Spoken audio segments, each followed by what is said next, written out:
Muito bem, há alguns dias atrás, na semana passada, eu comecei aqui um estudo falando sobre a Sunamita e a saga do Viver Abundante. E hoje nós estamos já avançando aí na parte de número 5, ocasião em que a Sunamita prepara um jumento junto com o servo e vai até o homem de Deus buscar ajuda pelo seu filho que já havia morrido. Olha o que diz aqui o versículo de número 22. E chamou a seu marido e disse: manda-me já um dos moços e uma das jumentas, para que eu corra ao homem de Deus e volte. E disse ele: por que vais a ele hoje? Não é lua nova e nem sábado. E ela disse: tudo vai bem. Então albardou a jumenta e disse ao seu moço: guia e anda, e não te detenhas no caminhar, senão quando eu te disser. Nós temos aqui nesses versículos várias lições, e eu já começo falando que dentro da casa dessa mulher sunamita veio a morte.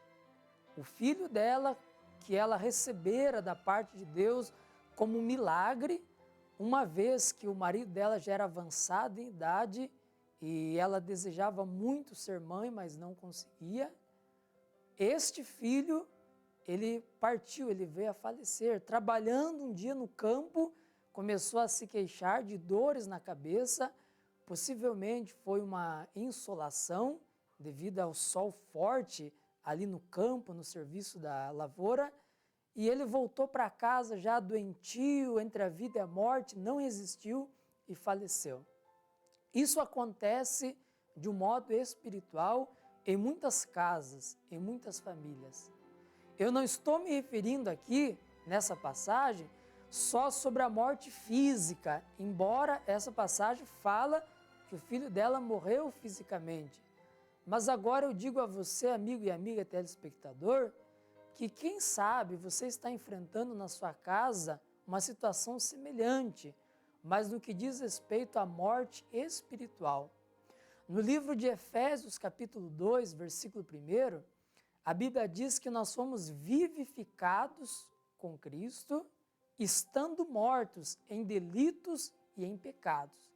Antes da nossa conversão, nós nos encontrávamos mortos em nossos delitos e em nossas ofensas, em nossas iniquidades. Como diz Romanos 6,23, o salário do pecado é a morte. Então, toda pessoa que ainda não se converteu, que ainda não nasceu de novo, ou até mesmo aqueles que se desviaram do Evangelho, que se desviaram da palavra, eles estão mortos. Eles têm a aparência de alguém que está vivo, andam, vão de uma parte para outra, se locomovem, vivem cumprindo com seus compromissos, com as suas responsabilidades do dia a dia, mas interiormente eles estão mortos, quer dizer, separados de Deus por conta dos seus pecados. É isso que a palavra de Cristo nos ensina. Jesus condenou até mesmo os religiosos judeus, os fariseus, e ele diz: vocês hipócritas, por fora vocês são bonitos como os monumentos de um cemitério, mas por dentro vocês são sepulcros caiados, porque eles viviam na prática dos deleites pecaminosos. A Bíblia nos ensina isso, que toda pessoa que ainda não se converteu, ou aquele que se afastou dos caminhos do Senhor, ela está morta. E eu pergunto, quem é que não tem dentro da sua casa, da sua família, alguém nessas condições que eu descrevi agora? Alguém que está no vício, que está nas drogas, que está na prostituição, uma pessoa até blasfema, que fica zombando, tirando sarro das coisas de Deus. É uma pessoa que está morta. Assim como a sunamita se deparou agora com o filho dela, aquele jovem, aquele adolescente morto, Muitas pessoas que estão me assistindo podem dizer o mesmo. Você, pai de família, mãe de família, pode dizer: pastor, os meus filhos são jovens, mas eles estão longe de Deus. Eles não têm o prazer pelas coisas do Senhor. Então, eles estão tão mortos quanto o filho da mulher sunamita. Mortos em seus delitos, mortos em seus pecados, alheios às coisas de Deus, alheios à vida com o Senhor. Aí diz o versículo de número 22, que percebendo a sunamita que o filho estava se esfriando, que ele havia falecido, ela mandou um recado até o seu marido, que estava na lavoura, no campo, e ela disse: manda-me uma das jumentas e um dos seus servos, dos seus capatazes aí da fazenda, para que eles me acompanhem até o homem de Deus. Veja bem, diante de um mal tão agravante como a morte, ela correu ao homem de Deus. Talvez ela questionava-se o fato de Deus ter dado a ela uma bênção e aquela bênção ter sido tirada das suas mãos. Enquanto Jó, por ter perdido seus 10 filhos, ele se conformou com a situação e ele diz: o Senhor deu, o Senhor tomou, bendito seja o nome do Senhor. Essa mulher sunamita não. Após ter perdido o seu filho, inconformada, talvez com muitos questionamentos, ela diz: eu vou correr até o homem de Deus, porque o homem de Deus vai responder esses questionamentos que estão dilacerando a minha alma. Ao invés de se afundar nas lágrimas e tristeza, ela tomou uma sábia decisão: eu vou até o profeta do Senhor, até o oráculo do Senhor, para ver o que ele tem a me dizer. É a mesma coisa que você, amigo e amiga telespectador, deve fazer ao se deparar com um problema que aos olhos naturais é insolúvel. O que eu devo fazer, pastor? Você deve correr até a casa de Deus, até o homem de Deus, pedir uma oração, pedir um aconselhamento. Se você vê que a tua família está perdida, se você vê que os teus filhos estão mortos espiritualmente, faça uma campanha de intercessão, de busca em favor deles. Foi o que essa mulher fez. Ela pediu uma jumenta e um servo, e a Bíblia diz que ela correu até o homem de Deus. Ela não ficou passiva, de braços cruzados, aceitando aquela situação e dizendo: eu tenho que me conformar, é assim mesmo. Não, ela correu até o homem de Deus. Aqueles que estão mortos em seus delitos e pecados devem fazer a mesma coisa, correr até Jesus Cristo. Em Hebreus capítulo 2, a palavra de Deus diz no versículo 3, como escaparemos nós se não atentarmos para uma tão grande salvação? Salvação essa que nos foi oferecida por Jesus Cristo, nosso Senhor. A corrupção do mundo quer lhe prender, quer amarrar a sua vida, quer escravizar você. E como você vai se escapar das ânsias da morte? Como você vai se escapar do juízo eterno? Como você vai se escapar das chamas devoradoras do inferno se você não correr até os braços de Jesus, se você não correr até a cruz de Cristo? Não há outra esperança para nós a não sermos corrermos depressa, aceleradamente, até os pés do nosso Redentor. É o que diz também Jeremias capítulo 6, versículo 1, fugir para a salvação vossa. Fuja da contaminação do mundo, fuja da contaminação do pecado, fuja de todos os prazeres que o maligno oferece para te tirar da presença de Deus. Fuja e corra aos pés do Salvador, porque Ele, somente Ele, é a tua esperança, é a tua salvação. Foi o que essa mulher fez. Diante da morte, ela correu até o homem de Deus. Diante da morte espiritual, o pecador não tem nenhuma alternativa a não ser correr até os pés de Cristo. Aí diz o versículo de número 23, e disse ele, por que vais a ele, a homem de Deus, hoje? Não é lua nova e nem sábado. Aqui nós vemos o mal da religiosidade. Quando a sunamita diz, eu vou até o homem de Deus, sem contar, obviamente, que o filho tinha morrido, o marido dela questionou e disse, mas por que você vai ao homem de Deus? Não é sábado, não é lua nova. Eles tinham vários mandamentos e rituais acerca dos dias e anos. Na verdade, até hoje o calendário judaico é cheio de festividades em que eles comemoram períodos de livramentos, de prosperidade que Deus deu ao seu povo. E o marido dessa mulher sunamita, ele se mostra ser meio religioso, porque ele diz, por que você vai ao homem de Deus? Não é nem sábado e nem lua nova? Costumeiramente, ele só ia até o homem de Deus naquelas datas. E eu estou falando com muita gente aqui, que está nos assistindo, que talvez sejam pessoas religiosas. Você é o tipo de pessoa que só vai buscar a Deus em períodos de crise, de necessidade. Você é o tipo de pessoas que só frequentam a casa de oração em ocasiões especiais, sendo elas batismos. Você vai na casa de Deus em casamentos, quando alguém lhe convida para uma festividade de casamento. Há aqueles que vão na igreja só quando é a Santa Ceia, uma vez por mês. Há aqueles que vão na casa de Deus somente na Páscoa, no Natal, no Ano Novo. Você é um tipo de pessoa religiosa que só busca Deus em períodos específicos do ano.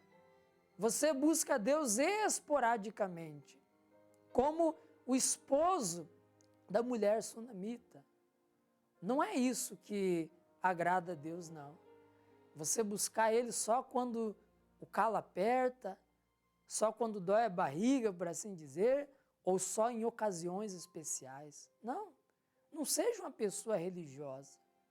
Quem sou eu para criticar aqueles que seguem um calendário anual e rigorosamente buscam a Deus só em datas festivas? Quem sou eu para dizer alguma coisa?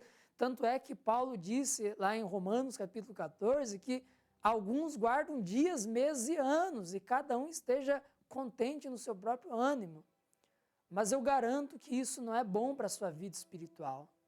Porque se você busca Deus só em ocasiões especiais, você é uma pessoa que está se enfraquecendo espiritualmente. Alguém se alimenta só uma vez por mês ou uma vez por semana? Se nós fizermos isso, vamos morrer espiritualmente da mesma forma. Busque a Deus todos os dias. Vá na casa de Deus não só em ocasiões especiais. Foi o que a sunamita fez. Ela diz, eu vou hoje, porque é hoje que eu estou precisando. O meu filho morreu hoje, então é hoje que eu vou. Eu sei que não é lua nova, eu sei que não é sábado, eu sei que dentro do nosso calendário não é um dia festivo, propício para ir, mas eu vou. Eu vou quebrar todos os paradigmas, todas as ideias religiosas, e é hoje que eu preciso da bênção de Deus. Quem sabe é hoje. É hoje que você tem que se levantar e buscar a Deus. É hoje que você tem que se levantar e clamar a ajuda do Senhor por conta da necessidade que você está passando. Aí diz o versículo de número 23. Ele diz, por que vais a ele hoje? Não é lua nova e nem sábado. E ela disse, tudo vai bem. Nós vemos aqui uma das mais lindas declarações de fé da palavra de Deus. A sunamita, tendo seu filho morto, disse ao marido, tudo vai bem. Tudo estava bem? É claro que não. O filho morto. Mas pela fé ela podia dizer, tudo vai bem. No livro de Hebreus, capítulo 11, diz que pela fé, muitas mulheres viram seus filhos ressuscitar dentre os mortos. E essa mulher se inclui lá na declaração de Hebreus. A declaração que ela fez de que tudo vai bem mostra que ela acreditava que Deus era poderoso para trazer o seu filho de volta à vida. Independente do que você está passando, abra a boca e faça declarações de fé. Está desempregado? Então abra a boca e diz, Deus vai me abrir uma porta de emprego. Está na miséria? Abra a boca e diga, Deus há de me prosperar. A família está destruída, se dissolvendo? Abra a boca e diga, a minha família é bênção do Senhor. Os filhos são bênção do Senhor. E assim por diante. Você tem aquilo que você confessa, aquilo que você determina. E essa mulher nos ensina isso. Nós temos esse espírito de fé que diz, crê, por isso falei. Nós só falamos aquilo que nós cremos. Então comece a abrir a boca e falar coisas favoráveis. E é isso que acontecerá.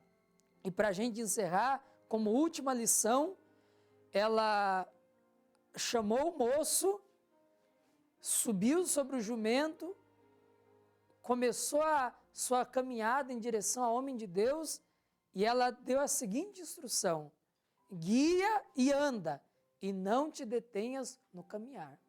Ela falou para o servo, vamos caminhar, vamos iniciar a nossa trajetória até o homem de Deus e não vamos nos deter no caminho, não vamos parar.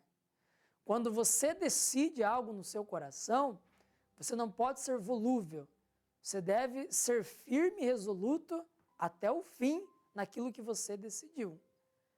Ela sabia que muitos poderiam atrapalhar ela. Talvez alguém poderia cruzar no caminho dela, até para roubar a fé e perguntar, está tudo bem com a senhora? Ela não tinha que dar ouvidos, ela não tinha que parar e querer conversar agora, não. Ela deveria ir até o homem de Deus e resolutamente até o homem de Deus. É por isso que ela diz, não te detenhas no caminhar. Meu amigo, minha amiga, não te detenhas. Você colocou no teu coração ler a Bíblia, não te detenhas. Vai vir muitas coisas para atrapalhar você de ler a Bíblia, mas seja mais firme do que os atrapalhos que vierem. Você colocou no teu coração, eu vou orar pelo menos 1 hora todos os dias, é o mínimo. Vai vir muitas coisas para atrapalhar, para tirar você da oração, mas faça como essa mulher, não te detenhas. Lute contra as adversidades. Você colocou no teu coração, eu vou jejuar, então não te detenhas, cumpra com a sua palavra. Você colocou no teu coração, eu vou buscar a Deus, não te detenhas. Eu garanto para você que muitas pessoas vão ser até usadas pelo maligno e vão falar no teu ouvido, não vale a pena, é desperdício de tempo. Muitas pessoas usadas pelo maligno vão dizer, por que você vai tanto na igreja? Mas você tem um propósito, você sabe disso. Você sabe que você precisa de um milagre da parte do Senhor. Então não te detenhas. Seja resoluto, resoluta, convicto e convicta naquilo que você colocou no seu coração que vai dar certo. Você colocou no teu coração fazer uma viagem, escrever um livro, compor músicas. Não te detenhas, por maiores que sejam os atrapalhos. Amém? Deixa eu orar agora com você. Pai, muito obrigado por essas lições. Tudo que diz respeito ao Senhor é difícil, nós encontramos os atrapalhos do maligno, mas essa pessoa vai ser firme, ela não vai se deter. Como a sunamita disse para o servo, nós vamos até o homem de Deus buscar ajuda e nada vai nos parar no caminho. Foi o que Jesus disse para os discípulos, não saudem ninguém no caminho. Quando vocês estão com a missão, não fique saudando alguém no caminho, flertando com alguém, não, mas estejam firmes naquilo que há no coração de vocês. Eu abençoo essa pessoa, Pai, que tem acompanhado essa programação. Já é a 5ª lição sobre a mulher sunamita. Há pessoas que estão mortas ou têm familiares em sua casa que estão mortos em seus delitos e pecados. Mas agora essas pessoas estão correndo até Jesus, até o Salvador, e elas receberão a vida, elas serão vivificadas. Oh, meu Deus, que nós não sejamos um povo religioso, que busca o Senhor só em ocasiões especiais, mas que sejamos sensíveis ao Teu Espírito e busquemos ao Senhor em todo tempo, como a sunamita, que quebrou paradigmas e diz, é hoje, eu sei que não é lua nova nem sábado, mas hoje eu vou buscar a palavra do Senhor e a ajuda nele. Eu abençoo a todos nessa primeira oração do programa, em o nome do Pai, do Filho e do Espírito Santo de Deus. E quem crê, diga amém e graças a Deus. Eu creio que a bênção de Deus alcançou você e a sua casa.